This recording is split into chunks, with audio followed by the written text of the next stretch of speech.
एक segregation index है। पूरे भारत में अगर हिंदू और मुसलमान अलग रहते हैं तो अहमदाबाद में रहते हैं। क्यों रहते हैं बताओ?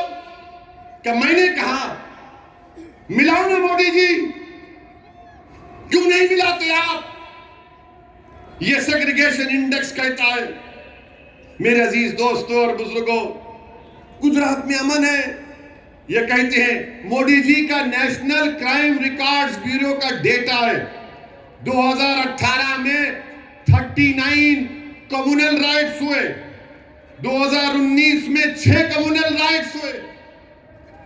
और गुजरात में सबका साथ, सबका विकास, विश्वास, ये बाजा बजाते रहते हैं। मोदी जी बीजेपी वालों को बोल दिए सोने से पहले बोलो सबका साथ, सबका विश्वास, सबका विकास। सुबह उठे तो बोलो सबका साथ, सबका विकास, सबका विश्वास। 24 घंटे यही बोलते रहो। मगर क्या डिस्टर्ब एरियाज एक्ट क्यों है अहमदाबाद में? 40% क्यों है यहां पर? क्यों एक हिंदू मुसलमान को घर नहीं बेच सकता? क्यों एक मुसलमान हिंदू को नहीं घर बेच सकता? क्यों मुझे कलेक्टर से परमिशन लेना पड़ता? मेरी जायदाद है, मेरे बाप का घर है, मेरी मां का घर है। तुम कौन होते मुझे बोलने वाले किसको बेचूं या ना बेचूं? डिस्टर्ब एरियाज एक्ट लगा दिए। मैं अपना घर नहीं बेच सकता, कलेक्टर के पास जाकर भीख मांगना पड़ता है। यह संविधान के खिलाफ है डिस्टर्ब एरियाज एक्ट। हमारे दोस्त वकील अब्दुल हकीम केस डाले हाई कोर्ट में कि संविधान के खिलाफ है, राइट टू इक्वालिटी के खिलाफ है, राइट टू लाइफ के खिलाफ है। ये प्राइवेसी जजमेंट आया सुप्रीम कोर्ट का, उसके खिलाफ है। मगर डिस्टर्ब एरियाज एक्ट, कलेक्टर से अगर मैं तोहफा भी दे रहा हूं तो नहीं दे सकता हूं, गिफ्ट भी नहीं दे सकता हूं। आप कौन होते भाई? मगर ये सरकार जो बड़ी बड़ी बातें करती हैं, इनका काम सिर्फ बकवास करना, अवाम के दरमियान में नहीं रहना, कुछ काम काज नहीं। मेरे भाई, मैं आपसे अर्ज कर रहा था कि जो लोग लड़ते हैं, जो लोग जद्दोजहद करते हैं, उन्हीं की बात सुना जाता है। आप बोलेंगे क्या, किसकी मिसाल दो? इसकी मिसाल ये है, इसकी मिसाल वो किसान है जो 2.5 महीने से पंजाब और हरियाणा के बॉर्डर पर बैठा हुआ है। इसकी मिसाल वो है, वो किसान जो आज वहां पर बैठा हुआ है वेस्टर्न यूपी के बॉर्डर पर, और 300 से ज्यादा मोदी सरकार के पास एमपी हैं। भारत के कई रियासतों में बीजेपी की सरकार है, मगर किसान रोड पर निकल कर आया, एहतजाज किया तो मोदी सरकार परेशान है, नरेंद्र मोदी परेशान है, अमित शाह परेशान है, बीजेपी परेशान है, संघ परिवार परेशान है कि ये क्या हो रहा है, सबक क्या है, पैगाम क्या है कि एहतजाज करना जमहूरियत के लिए जरूरी है। किसानों ने हमको बता दिया, एहतजाज किए तो मालूम हुआ कि हुकूमत परेशान हो जाती है। तो इसीलिए मैं आपसे अपील कर रहा हूं कि हरकत करना पड़ेगा। जिंदा अगर हैं तो जिंदगी का सबूत सिर्फ खामोश बैठकर आंख में आंसू लाने से नहीं दिया जाता। जिंदा है तो जिंदगी का सबूत देना है तो एहतजाज करना पड़ेगा, सदा एहतजाज को बुलंद करना पड़ेगा, ज़मीर की आवाज पर अपनी जबान से नारे लगाना पड़ेगा। अगर दिल जलता है तो अपनी जबान पर लाकर हुकूमत के ऐवानों में बताना पड़ेगा। नाइंसाफी नजर आती है तो नाइंसाफी का जमहूरी तरीके से खात्मा करना पड़ेगा। हक चाहते हो तो याद रखो, सिर्फ पुकारने से कोई हक नहीं देता कि मेरा हक दे दो, हक दे दो। हक को लेना पड़ता है। अगर कोई इख्तिदार की कुर्सियों पर बैठकर तुमको तुम्हारा हक नहीं देता तो जमहूरियत तुमको इस बात की इजाजत देती है कि उन जालिमों से अपना हक छीनो और संविधान को और जमहूरियत को मजबूत करो। मेरे अजीज दोस्तों और बुजुर्गों, ये पैगाम मैं आपको देने आया हूं कि जहां तक किसानों की बात है, मैं अहमदाबाद से भी हमारे किसान भाइयों को पैगाम दे रहा हूं कि हम आपके साथ हैं। आपकी जिद्दोजहद हक बजानिब है, आपके मुतालिबात बिल्कुल सही हैं। जो 3 कानून नरेंद्र मोदी की सरकार ने बनाए वो भारत के संविधान के खिलाफ है। एग्रीकल्चर संविधान में स्टेट लिस्ट में आता है और नरेंद्र मोदी की सरकार को कोई इख्तियार नहीं था कि वो उस कानून को जो स्टेट लिस्ट में आता उस पर कवानीन बना सके। एग्रीकल्चर मिनिस्टर बोलते हैं तोमर साहब इसमें क्या काला है दिखाओ। अरे काला उसमें यह है कि भारत के संविधान के खिलाफ है। जो कानून बनाने का इख्तियार आपको नहीं है, आप कैसे बनाए हो कानून।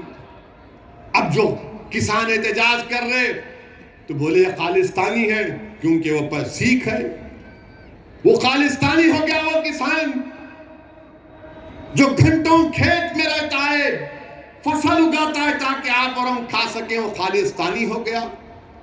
आदिवासी दलित नक्सल हो गया, मुसलमान जिहादी हो गया।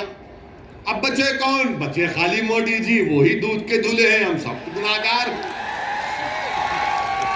कोई है ही नहीं ना। अब मोदी जी का मामला यह है कि वो कहते हैं कि कोई एहतजाज मत करो, मैं जो ज्ञान देता हूं वो ज्ञान को सुनो, मैं मन की बात बोलता हूं, सुन लो, अमल कर लो।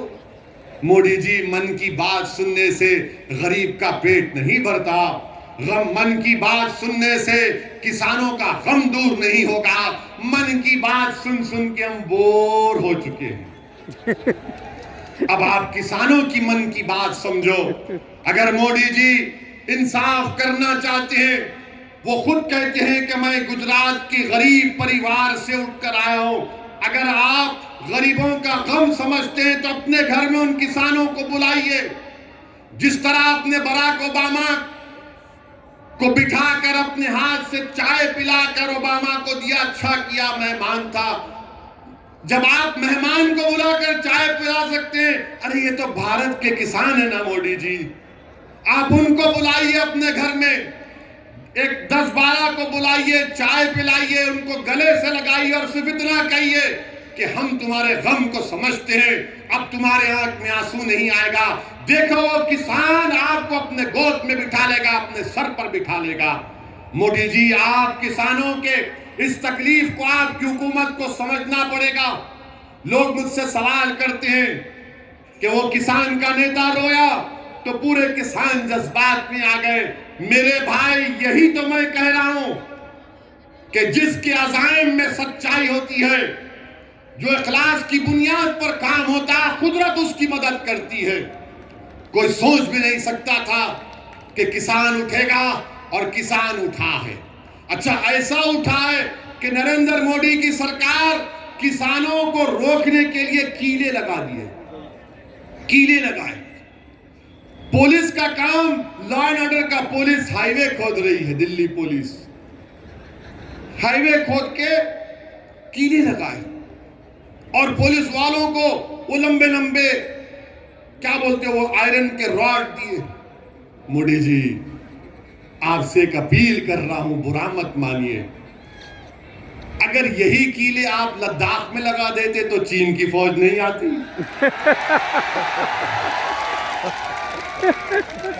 यही आप खोद के रख देते तो गलवान में PP-18 पे आज भी हम जाकर अपनी फौज को भिजा सकते थे। मोदी जी वहां पर कीले नहीं लगाए आपने, क्यों नहीं किया आपने? लद्दाख में 18 भारत के सेना के लोग शहीद हो गए। प्रधानमंत्री अगर 56 इंच का सीना है तो चीन को सबक सिखाना था। अब चीन क्या कर रहा है? 1000 स्क्वायर किलोमीटर जमीन जो भारत के एलएसी में चीन कब्जा करके बैठा है। और मोदी जी बोलते हैं भाइयों बहनों, सबका साथ, सबका विश्वास, सबका, ना कोई था ना कोई रहेगा। 1000 स्क्वायर किलोमीटर पर चीन की फौज भारत के एलएसी की जमीन पर बैठी है। अरुणाचल प्रदेश में गांव बसा दिए भारत की जमीन पर। सिक्किम में नकुला में चीन की फौज। मोदी जी दिखाइए ना।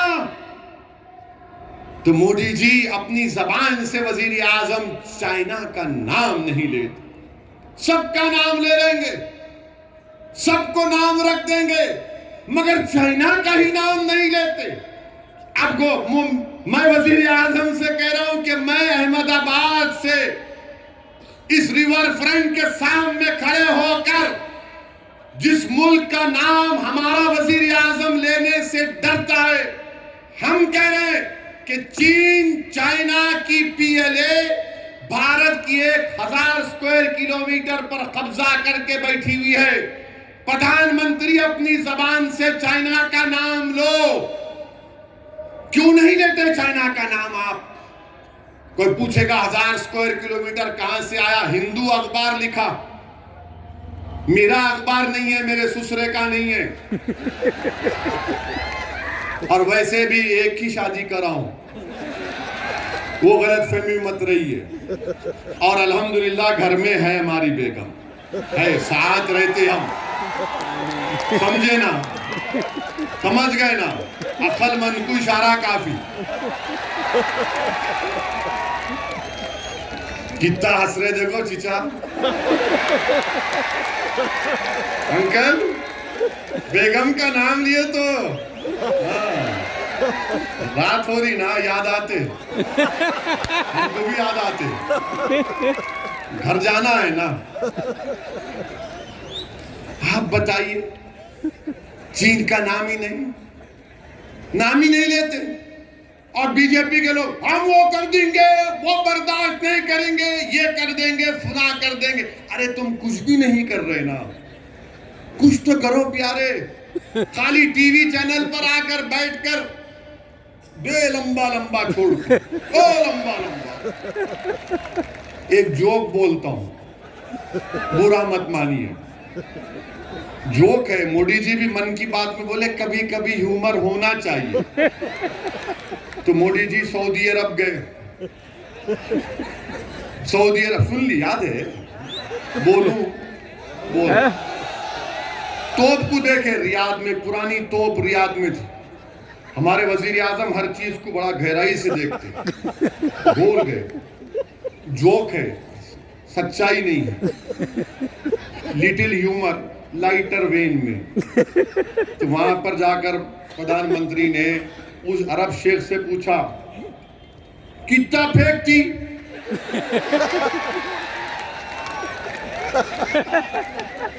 तो अरब शेख बोला वल्लाही तुमसे कम फेंकती। जोक है, ह्यूमर है। मेरे को मालूम मीडिया के लोग बड़े नाराज हो रहे हैं, कैसा बोले? अरे भाई बोले, आप भी एंजॉय करो, वरना हमारे मीडिया के लोग कल सुबह 9 बजे से ओवैसी का भड़काऊ भाषण हुआ था अहमदाबाद में, देश के प्रधानमंत्री को बोला है, ऐसा बोलते जैसा कि इनके पप्पा को बोले। प्राइम मिनिस्टर है, मेरा भी प्राइम मिनिस्टर है, मेरा भी हक बनता क्रिटिसाइज करने का। हम प्रधानमंत्री है तो खुदा नहीं है, हम क्रिटिसाइज भी करेंगे, सवाल भी पूछेंगे। मगर मीडिया के लोग कैसा बोले? वो अंग्रेजी में कहावत है ना, more loyal than the king. इनको बड़ी तकलीफ हो जाती मीडिया वालों। अब मार्च के बाद अपनी नौकरी की फिक्र करो, तुम्हारी नौकरियां जाने वाली हैं, अल्लाह तुमको बचाए। मार्च के बाद ये सब जाने वाले हैं, बहुत की नौकरियां जाने वाली, अभी जा रही है। ये मीडिया के लोग जानते, देखो मुंडिया हिला रहे, यूं कर रहे, बोल नहीं सकते ना, खाली ऐसा करे तो समझ जाना हम आपके साथ हैं। मार्च के बाद पूरी जाने वाली नौकरियां नहीं रहे, भारत बहुत बुरा हाल है। मोदी जी से आप पूछो देश की इकोनॉमी क्या हो रही मोदी जी, तो एक कार्टून है अखबार का, मैं नहीं कराया हूं, वो कार्टून में मोदी जी का कार्टून है, फोटो है। लोगों ने सवाल किया क्या हो रहा है देश में, तो मोदी जी ने कहा मित्रों जीडीपी दौड़ रहा है। तो जीडीपी क्या है? गैस की कीमत बढ़ गई, डीजल की कीमत बढ़ गई, पेट्रोल की बढ़ गई। मोदी जी कह रहे देखो जीडीपी दौड़ रहा है। अब ये तकलीफ किसी को नहीं हो रही, पेट्रोल की कीमत बढ़ते जा रही है, डीजल की कीमत बढ़ते जा रही है। और भी बढ़ गया, बजट आया तो रुकने का नाम ही नहीं है। मगर जो मोदी जी के भक्त हैं, नहीं नहीं क्या होता, हमारी गाड़ी में पेट्रोल नहीं, हमारी गाड़ी में हवा से चलती। मगर गरीब की गाड़ी तो हवा से नहीं चलती, गरीब की मोटरसाइकिल हवा से नहीं चलती, गरीब की गाड़ी मोदी की मोहब्बत से नहीं चलती, गरीब की गाड़ी पेट्रोल और डीजल से चलती। जिसको कारोबार करना है वो तो बर्बाद हो रहा है। लॉकडाउन लगाया आपने, अनकॉन्स्टिट्यूशनल लॉकडाउन। लॉकडाउन के लिए मोदी जी ने कहा रात में 8 बजे आया, मैं बोला गया काम। अब लोगों को हैबत होती, रात में 8 बजे वजीर आजम आए तो अब क्या करने वाले हैं भाई। बोले भाइयों बहनों, लॉकडाउन कितने घंटे का टाइम दिए? 4 घंटे। 4 घंटे में लॉकडाउन हो गया। और लॉकडाउन लिफ्ट करने के लिए मोदी सरकार देती है आपको 8 दिन का टाइम। लॉकडाउन लगा, गरीब पिट गया, बर्बाद हो गया गरीब, नौकरियां चले गई, कारोबार बर्बाद हो गया, भूखमरी के शिकार हो गए लोग। आपको मालूम, इनफॉर्मल सेक्टर में भारत में 10 करोड़ नौकरियां चले गई, करीब 25-30 लाख फॉर्मल सेक्टर की तनख्वाहें लोगों की कम हो गई। मगर कोई बोलता ही नहीं है ना। क्यों नहीं बोलते तुम? ये बात बताओ हमको। हम क्यों बोले, तुम क्यों नहीं बोलते? तुम्हारी जबानें क्यों रुकी हुई हैं, बताओ। और पूरे मुल्क में कोरोना चल रहा, लॉकडाउन आपने गलत किया। जनवरी के आखिरी हफ्ते में पहला कोरोना का पेशेंट केरला में आया, इटली से आए थे। जब पूरा कोरोना बढ़ गया तो देखे किसको बलि का बकरा बनाओ, तबलीगी जमात को बना दिया। क्या कहा?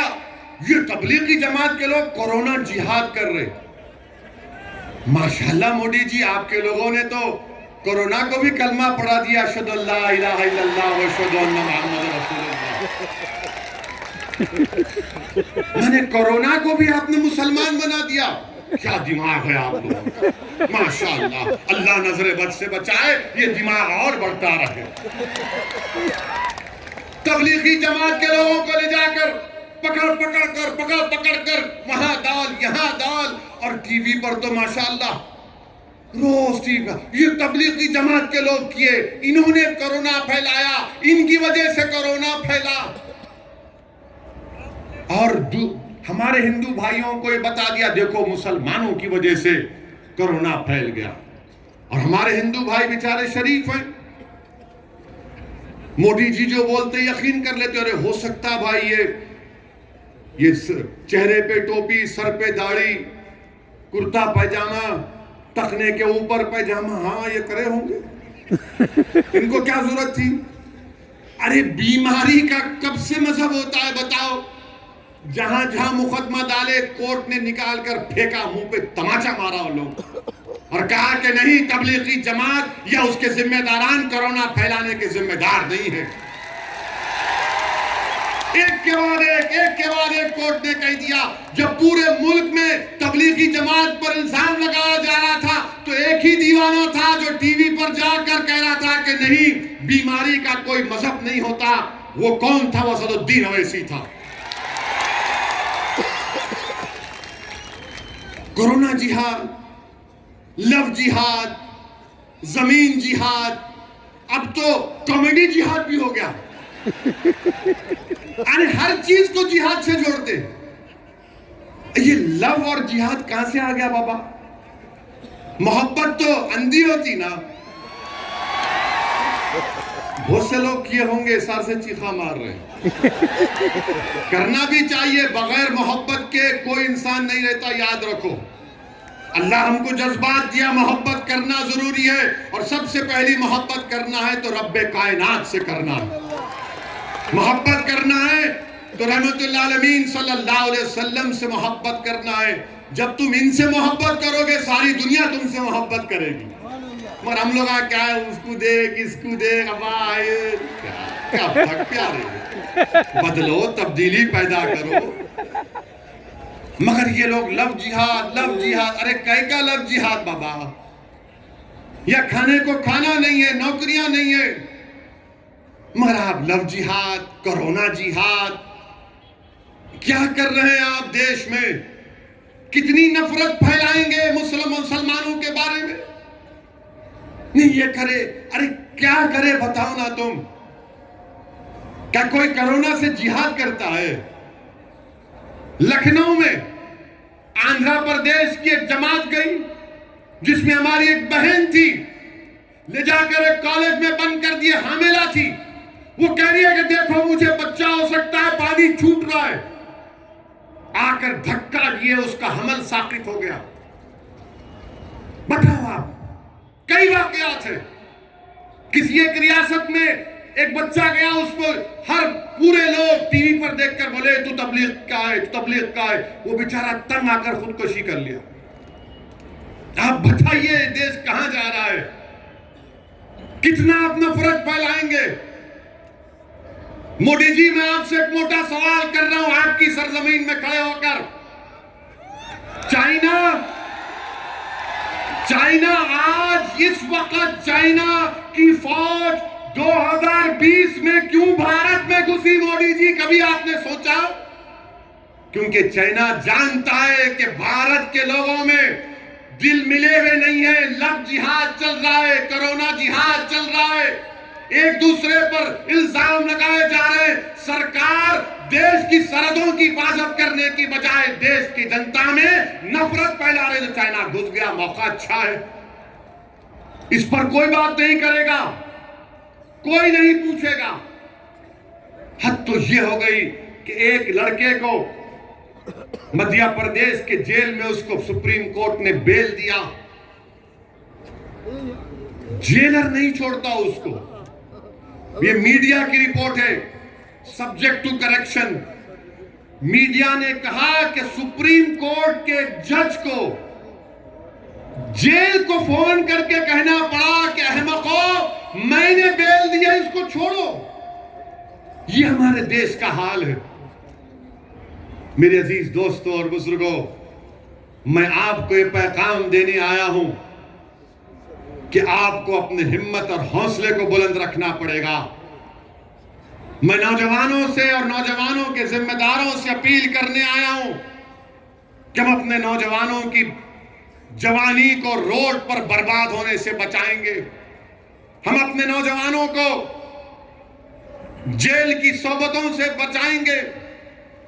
ये नहीं हो सकता संघ परिवार वालों कि हमारे बच्चों की जवानी रोड पर बर्बाद हो जाए या जेल में सड़ जाए और आपके बच्चे अमेरिका जाकर अपनी जिंदगी को अच्छा बना ले। अब जवानी को बचाएंगे, उसको एक सही राह पर लेकर जाएंगे, जीने के मकासद समझाएंगे, जिंदगी उसूल पर गुजारने की तरगीब करेंगे। अब ये नहीं हो सकता संघ परिवार के लोगों कि हमारी बच्चियों को तहफ्फुज ना मिले, उनको तालीम ना मिले और किसी और की बच्ची तालीम भी हासिल करे और तहफ्फुज भी मिले। अब हम अपनी बच्चियों को तहफ्फुज भी पहुंचाएंगे, तहफ्फुज भी फराहम करेंगे, उनको तालीम याफ्ता भी बनाएंगे। ये उस वक्त होगा मेरे अजीज दोस्तों और बुजुर्गों, जब आप मुत्तहिद रहेंगे, जब आप मुत्तहिद रहेंगे, अपने के वोट को समझकर इस्तेमाल करेंगे और तभी जाकर आपको कामयाबी मिलेगी। मेरे अजीज दोस्तों और बुजुर्गों, लोग पूछेंगे कि अगर साबिर की क़यादत में छोटू भाई वसावा के साथ मिलकर कामयाबी मिल जाती है तो क्या होगा? मेरे भाई, कामयाबी अगर मिलेगी ना तो कभी पार्लियामेंट को देखना हम दोनों को। 540 के वान में 2 ही दीवाने बैठते हैं, बाकी के सब अक्लमंद हैं। और जब दोनों में से कोई एक खड़ा होता है तो सबके दिलों की धड़कन बढ़ जाती। क्या बोलेगा ये, देखो क्या बोलेगा ये, क्या बोला। मेरे भाई, वो मिजाज पैदा करना है। जब ट्रिपल तलाक का कानून आया तो किसने दस्तूर आईन के हवाले देकर बताया कि कानून खिलाफ है, दस्तूर के खिलाफ है। अब आपने देख लिया ना, दुनिया ने देख लिया कि मैं जब कह रहा था कि शादी एक सिविल मैटर है, उसमें क्रिमिनल कानून नहीं लगाया जा सकता, तो ये नाम निहाद जो लिबरल किस्म के लोग हैं, अरे आप क्यों जुल्म कर रहे हैं मुस्लिम औरतों पर? अरे मेरे भाई, मेरी बहन, मैंने कहा शादी जो है इस्लाम में कॉन्ट्रैक्ट है, जन्म जन्म का साथ नहीं है, कॉन्ट्रैक्ट है। इसमें क्रिमिनल कानून कैसा लेकर आते आप? मगर अब क्या हुआ, लव जिहाद का कानून बना दिए, और ये कानून ये बना दिए कि अगर कोई लव जिहाद के जरिए शादी करता है तो 5 साल 10 साल की सजा उसमें। अब मेरे को आके बोल रहे नहीं हो इसी, आप सही कहे थे। मैंने कहा फायदा क्या है नुकसान पहुंचाने के बाद, आज आप आकर कह रहे हैं।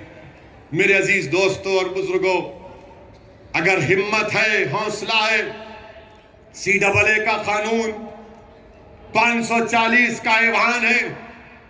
किसने नरेंद्र मोदी के 303 MPs के सामने उस CAA कानून को कहा कि भारत के संविधान के खिलाफ है, यह मजहब के नाम पर नाइंसाफी करता है, राइट टू इक्वालिटी का वायलेशन है। किसने कहा कि जिस तरह महात्मा गांधी ने गोरों की जो हुकूमत ने कानून बनाया था अफ्रीका में, तो गांधी ने गोरों के सामने उस कानून को फाड़ कर जलाया था। तो मैंने मोदी सरकार की हुकूमत के सामने वो काम किया, कहा कि जिस तरह गांधी ने काम किया, मैं मोदी तुम्हारे कानून को फाड़ता हूं आज पार्लियामेंट। ये काम कोई नहीं किए, हम कानून को फाड़े। मकसद क्या था कि पैगाम जनता को मिले कि तुम्हारा नुमाइंदा बैठा हुआ है लोकसभा में, गूंगा बनकर नहीं बैठा है, अंधा बनकर नहीं बैठा है, बल्कि वो हरकत करने बैठा है, लड़ने के लिए बैठा है। अगर आज गुजरात की असेंबली में, विधानसभा में छोटू भाई वसावा के साथ आपके नुमाइंदे कामयाब होकर जाएंगे, तो इंशाअल्लाह ताला गुजरात की विधानसभा की दरों दीवारों को हिला के रख देंगे। और कैसे हिलाएंगे? तुम्हारे मसाइल बयान करके, इंसाफ का मुतालिबा करके। मेरे अजीज दोस्तों और बुजुर्गों, इस सरजमीन पर बसने वाले आप तमाम को मैं सलाम करता हूं। आपने बहुत तकालीफ बर्दाश्त किए, आपने बहुत से मसाइब और मुश्किलात का सामना किया, आपने खाक और खून के दरियाओं से आपको गुजरना पड़ा, आपके सरों पर काले बादल मंडलाते रहते हैं। मगर मैं आपको पैगाम देने आया हूं हैदराबाद की आवाम की तरफ से, मैं आपको पैगाम देने आया हूं। बिहार का, वो भारत का सबसे पसमानदा इलाका सीमांचल है। मैं आपको पैगाम देने आया हूं उत्तर प्रदेश के उन गरीबों की तरफ से, मैं आपको पैगाम देने आया हूं महाराष्ट्र के उन गयूर लोगों की तरफ से कि गुजरात की सरजमीन पर बसने वालों, तुम अकेले नहीं हो, हम तुम्हारे साथ खड़े हैं इंशाअल्लाह ताला। इस लड़ाई में तुम अब अकेले नहीं होगे। तुम्हारी आंख में आंसू आएगा तो हमारी आंख में भी आंसू आएगा, तुम्हारे सीने में तकलीफ होगी तो हमारे सीने में भी हम उसकी चुभन को महसूस करेंगे। तुम्हारे तलवों में अगर कोई कांटा चुपेगा तो यकीन जानो हमारे तलवों में भी दर्द होगा। तुम्हारी तकलीफ तुम अब अकेले नहीं सहोगे। इंशाअल्लाह ताला हम सब मिलकर इन नाइंसाफियों के दौर का खात्मा करेंगे। और भारत का संविधान आपको इस बात की इजाजत देता है। आप देखते हैं कि हम सीमांचल में इलेक्शन लड़े, 5 सीट पर कामयाबी हमको मिली, और जैसा 5 सीट जीते तमाम के तमाम लिखना शुरू कर दिए, इन्हें आ गया, ये पार्टी आ गई। अच्छा, हमको ले जाकर जिना से मिलाते, दूर दूर तक ताल्लुक नहीं है। जिना भारत को छोड़ के भाग गए।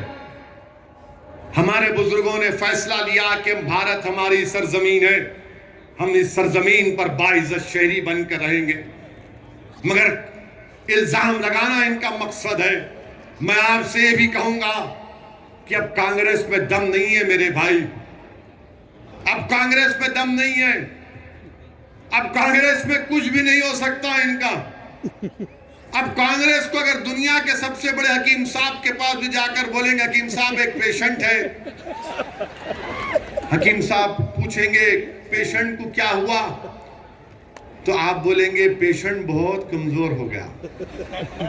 हकीम साहब बोलेंगे पेशेंट का नाम, तो आप बोलेंगे कांग्रेस। हकीम साहब बोलेंगे बेटा मेरे पास उसके लिए कोई दवा नहीं है। आप कांग्रेस को नहीं उठा सकते। आप ये जो वेस्ट बंगाल में, मगरबी बंगाल में कांग्रेस और लेफ्ट फ्रंट मुर्दार हो चुके हैं, खत्म हो चुके हैं। वहां वेस्ट बंगाल के लोग भी कह रहे हैं कि आओ मजलिस को लेकर आओ।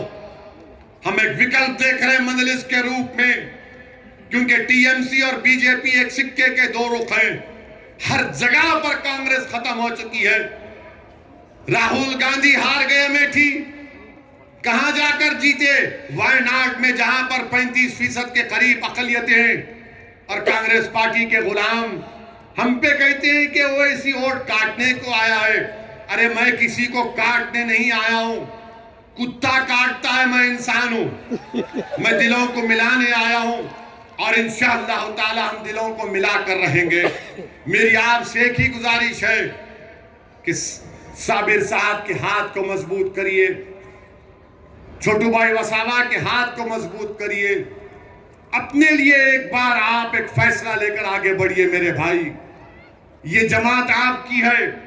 बरसों आपने मुख्तलिफ पार्टी को वोट दिया। आज आपके दरमियान में आपकी पार्टी है जो आपकी तकलीफ को, आपके गम को समझती है और आपको अपनी पार्टी के लिए, खुद आप कैंडिडेट हैं, ये 21 उम्मीदवार नहीं है, आप कैंडिडेट हैं।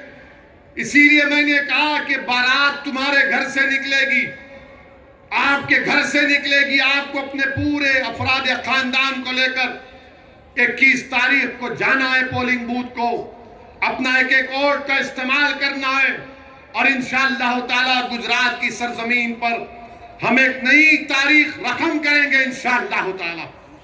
और हम यहां पर एक नई तारीख लिखेंगे जो गुजरात को मजबूत करेगा, जो गुजरात में भाईचारगी में इजाफा करेगा, जो अहमदाबाद में टूटे हुए दिलों को मिलाएगा। मैं आपसे अपील कर रहा हूं कि अब शक की बुनियाद पर फैसले नहीं होंगे, बल्कि पूरे ताउन और कोऑपरेशन की बुनियाद पर आपको फैसले करना है। और इंशाअल्लाह ताला और भी जलसे होंगे। ये पहला जलसा है इंशाअल्लाह ताला अहमदाबाद में। मैं आपके घर में आऊंगा, आपके घर में बैठूंगा। अगर आप चाय पिलाए तो चाय भी पी लूंगा, अगर आप दूध पिलाए तो दूध भी पी लूंगा। अगर आप कुछ भी नहीं करे, सिर्फ मेरे सर पे हाथ रख दो, सिर्फ मुझे हिम्मत दिलाओ और देखो ये दीवाना पूरे मुल्क में फिरेगा, आपकी बात करेगा। मुझे किसी चीज की जरूरत नहीं, अल्लाह जानता है। मैं जब तक जिंदा हूं नाइंसाफी के खिलाफ लड़ना मेरी जिंदगी का मकसद है। मजलूमों का साथ देना मेरे जिंदगी का नज़्मुल ऐन है।